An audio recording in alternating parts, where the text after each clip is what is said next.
નમસ્તે મિત્રો, રોની રેસીપી બ્લોગમાં સ્વાગત છે તમારું।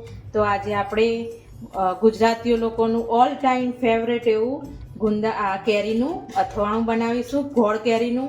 તો આ રીતે મેં રાજાપુરી કેરી લઈ લીધી છે। આપણી આ કેરી 700 થી 800 ગ્રામની કેરી છે। તો આપણે ગોળ અને કેરીનું અથાણું બનાવીશું એકદમ નવી ટ્રીક સાથે। મારી ટ્રીક સાથે, નવી તો નહીં પણ મારી ટ્રીક તમે જુઓ કે હું કેવી રીતે બનાવું છું। તો રાજાપુરી આપણે આ રીતે કેરી લઈ લીધી છે। તો કેરીને આપણે છોલી લેશું। તમે છાલ સાથે પણ બનાવી શકો છો અને છાલને કાઢી પણ બનાવી શકો છો, પણ હું છાલને કાઢીને બનાવું છું। એકદમ જલ્દી તૈયાર થઈ જાય છે આ અથાણું। છાલને કાઢીને તૈયાર કરીશું તો આપણું અથાણું જલ્દી તૈયાર થઈ જશે। તો આ રીતે આપણે કેરીને છોલી લેવાની છે। તો આપણે કેરીને હવે આપણે જેટલા ટુકડામાં કટ કરવાની છે, નાના મોટા તમને યોગ્ય હોય એ રીતે કટ કરી શકો છો। તમે ગોટલાની સાથે પણ કટ કરી શકો છો। બહાર જ્યાંથી લઈએ ત્યાં પણ કેરી એકદમ કટ કરીને જ આપે છે। તો તમને એ પસંદ હોય તો તમે એ પણ કરી શકો છો। તો આપણે ઘરે જ કટ કરવાની છે, કારણ કે છોકરાઓને અંદર ગોટલાનો ભાગ સારો નથી લાગતો ખાવામાં આવે એટલે। તો આપણે આ રીતે કટ કરી લઈશું કેરીને। તો અહીંયા આપણે મીડિયમ સાઈઝના ટુકડા કર્યા છે કેરીના। તો આ રીતે આપણે મીડિયમ સાઈઝના ટુકડા રાખીશું, બહુ ઝીણા પણ નહીં અને બહુ મોટા પણ નહીં। તો આને હવે આપણે હળદર અને મીઠામાં ઓવરનાઇટ માટે પલાળીને મૂકી દેશું। તો મેં મીઠું લઈ લીધું છે, સ્વાદ પ્રમાણે મીઠું, અને 1 ચમચી જેટલી હળદર લઈ લઈશું, જેથી કરીને કેરીના અંદરની જે વધારે ખટાશ હોય એ દૂર થઈ જાય। તો આ રીતે ઓવરનાઇટ માટે આપણે આ રીતે ઊંચા નીચા કરી અને ઓવરનાઇટ માટે કેરીને આ રીતે હળદર અને મીઠામાં પલાળી લઈશું।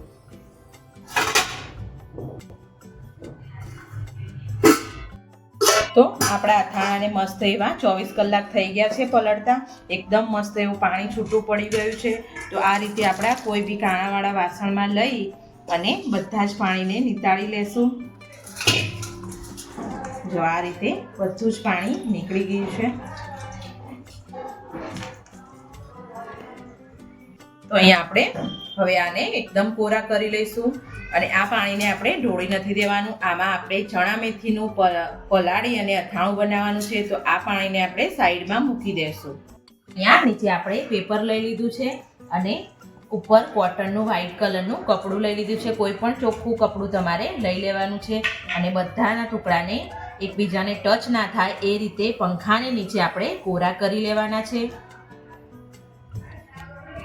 તો આપણે ગોળ કેરીનું અથાણું બનાવવા માટે એનો મસાલો બનાવી લઈએ। ગોળ કેરીનો અથાણાનો મસાલો એકદમ અલગ હોય છે।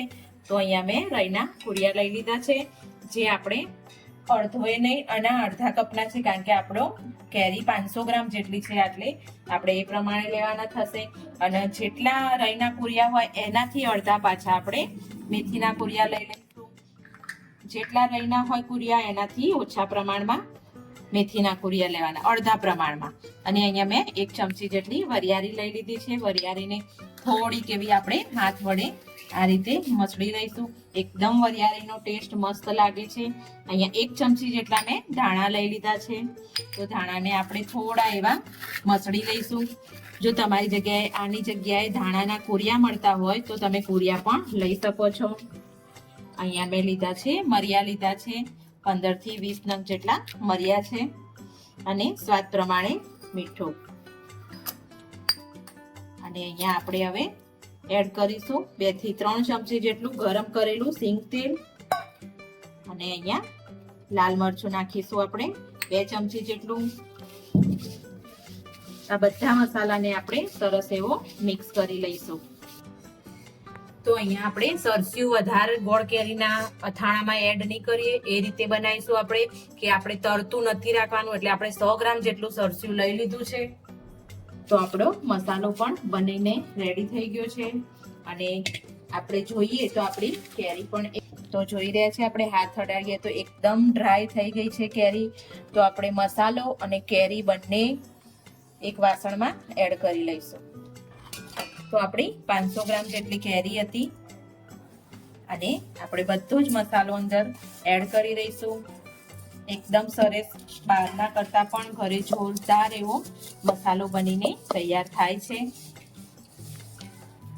અને અહીંયા આપણે જેટલી કેરી હતી એ પ્રમાણથી 500 ગ્રામ જેટલો ગોળ લઈ લીધો છે. અને ગોળ, મસાલો અને કેરી બંને આપણે મસ્ત એવું ત્રણેય વસ્તુ સરખા એવા પ્રમાણમાં લઈ અને ચોળી લેશું.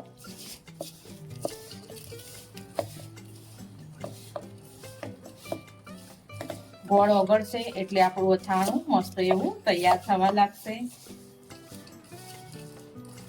તો આપણો મસાલો એવો મસ્ત એવો મિક્સ કરી દીધો છે અને આપણે સરસિયાને પણ અંદર એડ કરી દઈશું અને બરાબર આપણા અથાણાને હલાવી લેશું. એકદમ ગોળ ઓગળશે એટલે એનો રસો એકદમ મસ્ત ઘટ્ટ એવો તૈયાર થશે અને 12 મહિના ભરવા લાયક અથાણું તૈયાર થઈ જશે. તો અત્યારે તમને એવું લાગતું હશે કે રસો આમાં થયો નથી, તો કાલે સવાર પડતા ને બધો જ ગોળ ઓગળી જશે અને અથાણું ખાવા લાયક આપણા 3 થી 4 દિવસ લાગશે. તો પછી આપણે અથાણું ખાઈ શકીશું ગોળ અને કેરીનું. તો આપણે મસ્ત એવું અથાણું તૈયાર કરી દીધું છે. તો અહીંયા આપણા 1 થી 2 કલાક જ થયા છે ને મસ્ત એવો ગોળ પણ ઓગળી ગયો છે. હજી આપણો રસો આનાથી વધારે થોડો થશે.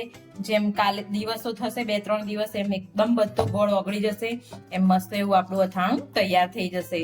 તો આ અથાણું આપણે 12 મહિના સુધી સ્ટોર કરી શકીએ છીએ અને આવું અને મસ્ત ઘટ્ટ જ રહેશે. એકદમ કોઈ તેલ નહીં વધારે અને આ રીતનું મસ્ત એવું ટેસ્ટ સાથે આપણે અથાણું બનાવ્યું છે. તો તમે પણ તમારા ઘરે જરૂરથી ટ્રાય કરજો અને આને એરટાઇટ કન્ટેનર કાચની બરણીમાં કોઈ બી ભરી અને સ્ટોર કરવાનું રહેશે અને આને બહાર પણ કશું જ નહીં થાય અથાણાને 12 મહિના સુધી. તો તમે પણ તમારા ઘરે જરૂરથી ટ્રાય કરજો અને વિડીયો ગમે તો લાઈક, શેર, સબસ્ક્રાઇબ કરજો. Thank you.